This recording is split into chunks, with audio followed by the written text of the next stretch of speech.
ദൈവവചനം നമ്മൾ ശ്രവിക്കുമ്പോൾ 3 കാര്യങ്ങൾ നമ്മിൽ നടക്കുന്നു.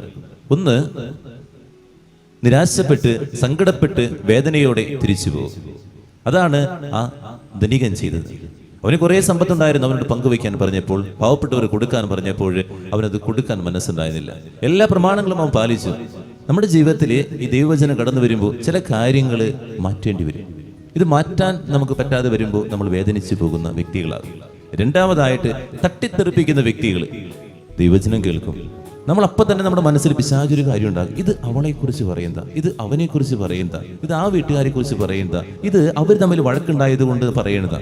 ഇത് കഴിഞ്ഞ് പുറത്തേക്ക് ഇറങ്ങുമ്പോഴേക്കും നമ്മൾ ഇത് പറഞ്ഞുകൊണ്ട് നടക്കുന്നത്, ഇത് അവരെക്കുറിച്ച് മറ്റുള്ളവരെ കുറിച്ച് പറയുന്നത്, എന്നെക്കുറിച്ച് പറയുന്നത് കേൾക്കാൻ മനസ്സില്ല. മൂന്നാമതായിട്ട്, സ്വയം തിരുത്തുന്നവർ.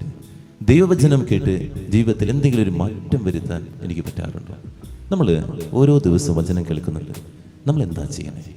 നിരാശപ്പെട്ടു പോവുകയാണോ? തട്ടിത്തെറിപ്പിക്കുകയാണോ? അല്ലെങ്കിൽ മാറ്റം ഉണ്ടാക്കുകയാണോ? പ്രാർത്ഥിക്കാം.